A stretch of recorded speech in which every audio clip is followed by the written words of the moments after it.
Ang pagsangyaw sa santos nga ebanghelyo sumala ni San Lucas.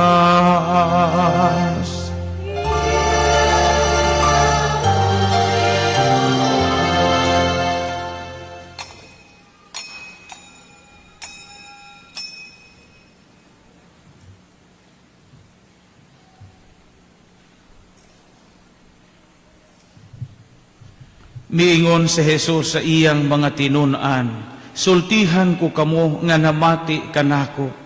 Higugmaan ninyo ang inyong mga kaaway, ug buhata ang maayo alang ni atong nagdumot kaninyo.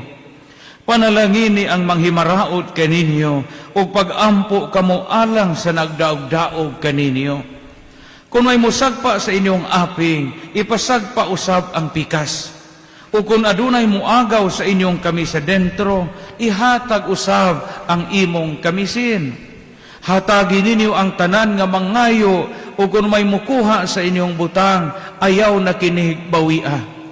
Buhata nga to sa mga tao ang gusto ninyo nga buhato nila nganha kaninyo.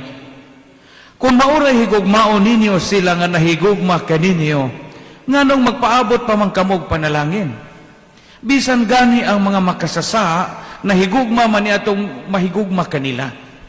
O kung mauray buhatan ninyog maayo katong nagbuhat ninyog maayo, nganong magpaabot pa man kamog baos. Bisan gani ang mga makasasa gabuhat man ni ana. O kung mauray inyong pabayloon katong inyong gituuhan nga makailis, nganong nagpaabot man kamog panalangin.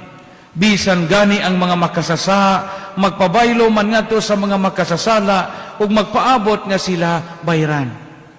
Higugmaahin ninyo ang inyong mga kaaway, ug buhata ang maayo ngadto kanila. Pahulama sila sa walay pagpaabot nga bayran pa, kaysa ingon niini, dako ang ganti nga inyong madawat, ug kamo mahimong mga anak sa labing halangdong Dios.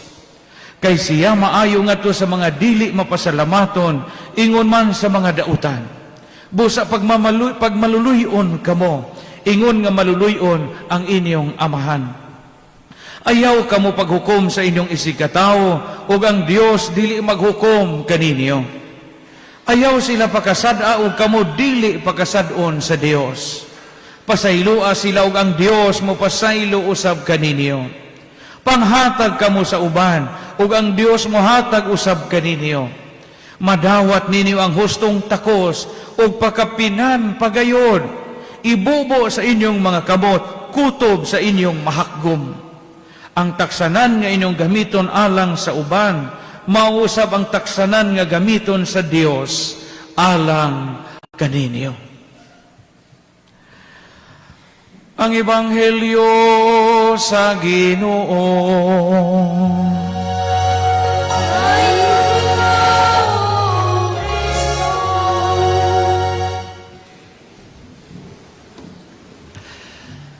Lungsod sa Dios, katawhan nga matuuhon, katawhan nga mapasalamaton sa mga panalangin nga gihatag sa labaw makagagahom nato karong simanaha.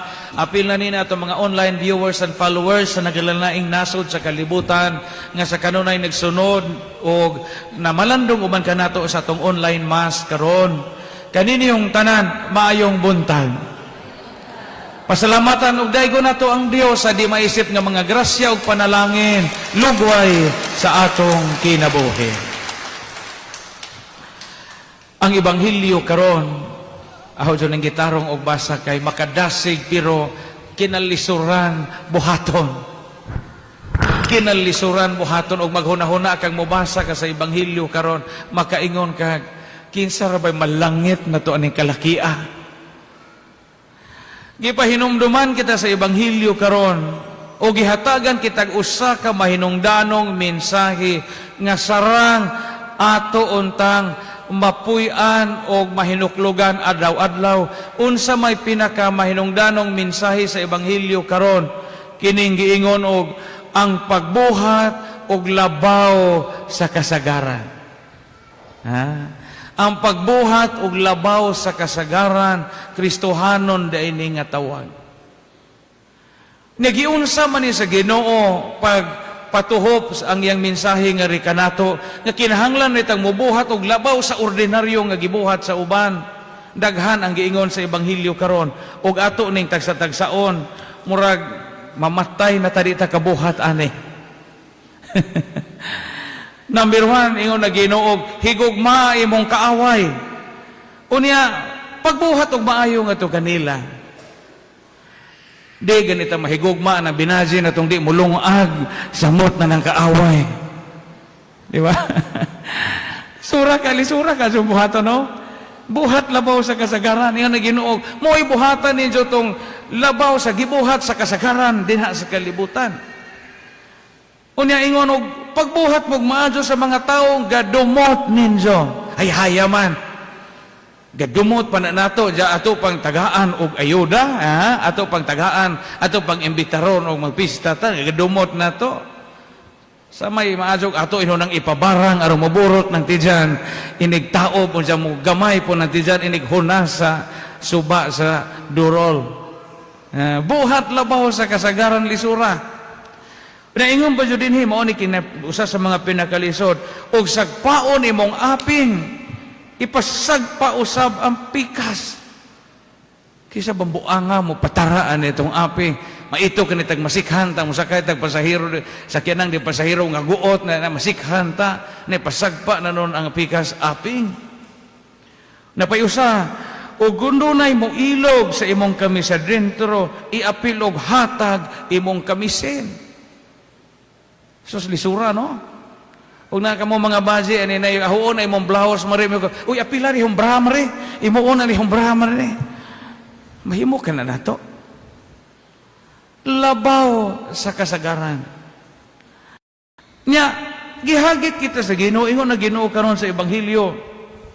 O kung maura inyong pabahilon itong makailis ninyo, sa may naaana. Bisan itong mga makasasa, gapabahilo mampod. Unya, maningil silag bayad. Kamo pabaylo mo, nga adyaw paningil og bayad. Hayahaya man. Na? Unya, yun din kung mauray buhaaw, og naay mukuha sa inyong mga butang, adyaw na nagbawia. Kung may mukuha sa inyong butang, ayaw na kinig bawia.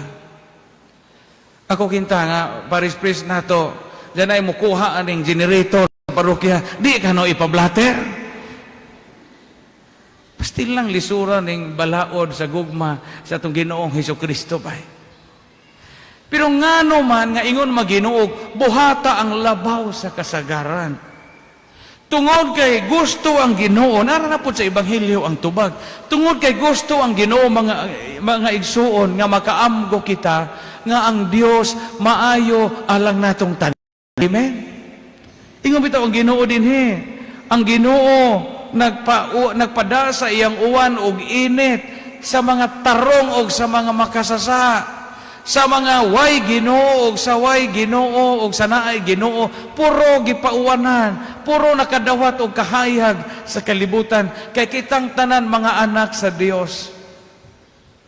Apan ang hagit lagi unsaon na to pagbuhat og labaw sa kasagaran nga mga tawo man ta. Muni pinakalison karon sa atong kinabuhi, mangita tag mga example og busunod tas kabubuton sa Ginoo. Mangita tag mga example unsaong pagbuhat og labaw sa kasagaran. Pananglitan magpista ta. Sa may kasagaran natong buhaton og magpista ta. Natural atong imbitaron katong suki nato sa rosaryo, suki nato sa hagilanan, sa katigbian o suki nato sa hanupol. Mao man ay kasagaran natong buhaton. Pero musunod ta sa Ebanghelyo karon og magpista ta, mo imbitara tong di tikpadag bring house. O gatong di mangimbitar nimo lisura. Pero mo isugo sa Ginoo. Unsa may kasagarang buhaton sa kalibutan karon? Atong igrahi ning mga tiguang.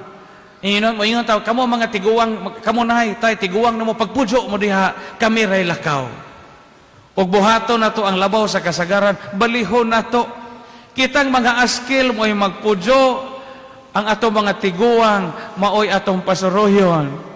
Kitay mga askil maoy manglaba og mag-alima sa atong mga kabtangan ang mga tiguang mo'y atong hatagag kahigayunan nga makahimudlay. Kamo kita mga manicurista o mga beautician, pila may presyo og magpamanicure.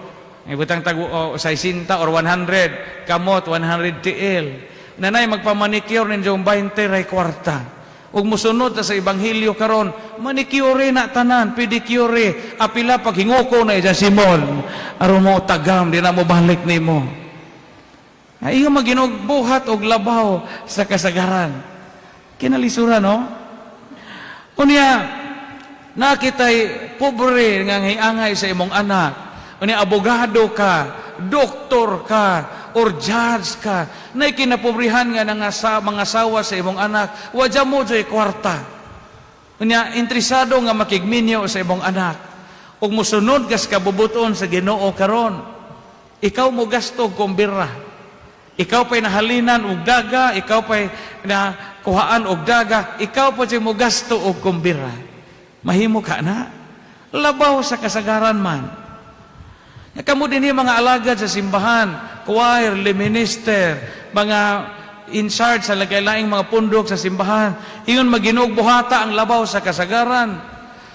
Mo-serve mo bisag diin yung turno. Palabuhi. O choir mo, alas 9, o niya, minister mo, inyong oras pag-serve, alas 9, mo manay kasagaran inyong duty. Sa may buhatong labaw sa kasagaran, serve mo bisag way misa. O di ba mo ingon ng mga tawag na buang, maning usa ka paso-paso, aning minister ka paso-paso, aning plaza, way misa.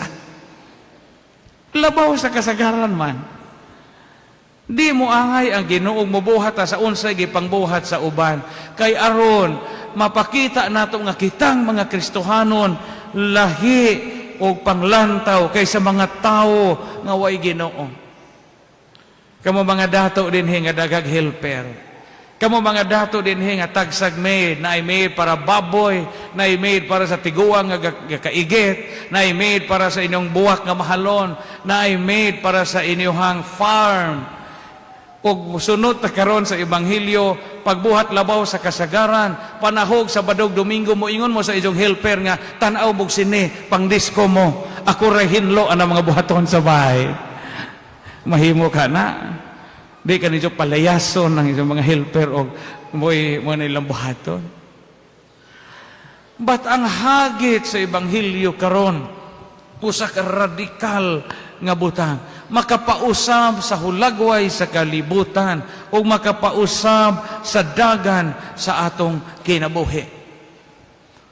Unsa may kasagaran nga gibuhat nato nga makaingon tag kining hong gibuhat labaw sa kasagaran.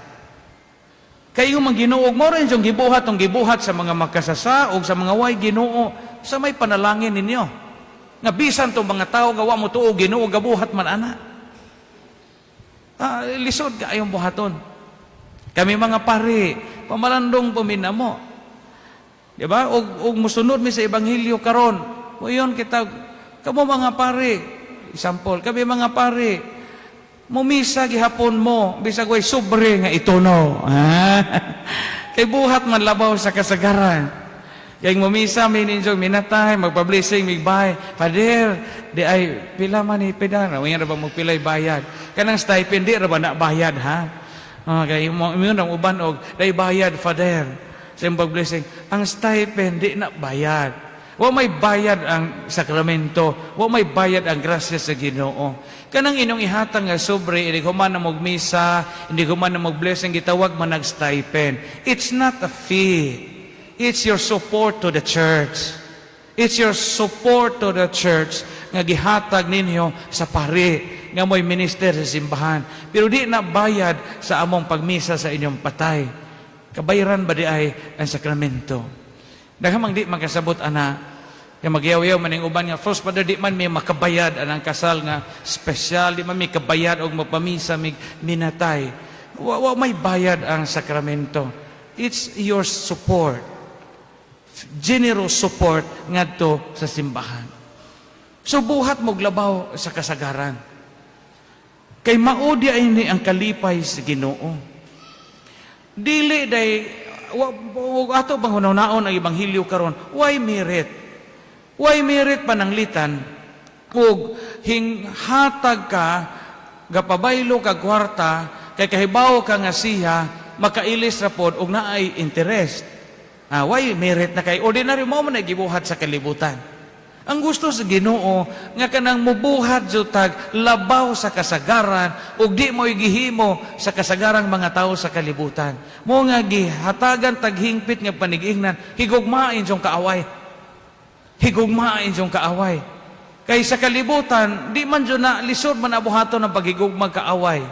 Pero pag ingon sa Ginoo, love your enemies, gusto ang Ginoo nga makaamgo kita nga ang atong gibuhat labaw sa kasagaran. Mao bitaw ng dalaygon bitaw na ubang mga buhat na makadungog ta mga istorya nga mga asawa gipamidyaan sa ilang bana unsa mga bana gipamidyaan sa ilang asawa unya sa taas nga panahon ning ipon og laing baji unsa sa masakito na sa gaduay na hing uli gidawat gihapon sa asawa wa lapwai og inini tubig. Dalaygon nga buhat nga naman labaw man na sa kasagaran. Kamo mga asawa din nga inyong bana na nakadiskitar mga nay anak sa gawas. Na wa mo kahibaw. Humo kahibaw kay nang-anak siya sa ulitaw pa or nakaanak siya sa nais destino si Jagladyo. Unsa luoy kaadtong kahimtang ang pinaangkan sa inyong bana. Unsa mohanjo nga mopujo ninyo. Natural sa kalibutan, musurok mo sa imong dugo. Anak nga sa gawas sa humbana, anak nga sa pagpakasa, sa paipuno na hugpudyo ning among uban sa among mga anak. Pero imo nang dawato ng anak sa gawas sa imong bana, anak sa gawas sa imong asawa, panggaon nimo, itratar nimo sama sa imong kaugalingong anak, gabuhat kag labaw sa kasagaran. Di ba? Kamo mga biyudo o biyuda din nga nangaminjo og otro. O ang inyong ulitaw kinta mo, dyan nakaasawa mo, biyuda nga 20 kabuok anak. Unja, moingon na yung asawa nga kinihong 20 ka anak, ato ning buhion, ato ning gastuag eskwela, ato ning paipunon. Di ka na di mo tagsa-tagsa o bangag o luwag. Di ba ako'y gagama ni mo, ha? Di ba kahong anak, di ako'y nalipay paggama ni mo. Pero ikaw nga ama-ama, imo nang paeskwelahon tanan, imo nang padakon tanan, bisag dili ikaw maoy tinuod nga amahan, gabuhat kag labaw sa kasagaran. Kamo mga maestra o mga maestro dinhi, ang inyong kasagarang duty sa eskwelahan alas 8 hangtod alas 5 por lo menos. Pero ini kagabi, imbes kay magsigi kag Facebook, imbes kay magsigi ra ka og chat sa imong uyab nga Amerikano nga giango-ango na, moingon kag di lang ko mag-chat na yung uyab nga Amerikano wa nakaila na ho. Moadto ko atong hang silingan kay ijang anak bulok intawon kaadyo kinabulukan, kinahanglag tutorial, imong hatagag tutor tong mga estudyante nimo outside sa class hours, 2 hours sa gabi, unya nakakat-on nakapasar sa exam, gabuhat mo labaw sa kasagaran. I hope nasabtan ko. Mauni makalipay sa Ginoo kining buhat nga labaw sa kasagaran. Kamo nga manakaay og lubi dinhi. Kung mo iyon mo, ang rate karon sa pagsakag lubi, 20 ang punuan, sakara na, way labot tapok, o way labot logi, o musaka mo lubi, 20 pesos, o na inyong hawanan, o apil to mga butay, o mga dahon, nga to dito, o na inyong awayon, to mga lapinig, o tambabuan, nga naa dito sa ibabaw, aron ang sunod, nga musaka di pamaakon, gabuhat mong labaw sa kasagaran, labaw pa sa inyong sabot, nga 20 pesos, saka. Buhat yung labaw sa kasagaran. Kayo di ta mo buhat sa kasagaran, ang matod sa giingon sa Ebanghelyo karon, wa dyan mo'y merito. Way panalangin. Kay mao man ay kasagarang gibuhat sa uban. Karon sa katapusan, unsa man kay nabuhat na to nga labaw sa kasagaran? Ipadadyo na kay kalipay ka na sa Dios. Daigo ng Dios ato siyang hatagan sa laing masipang pakpak.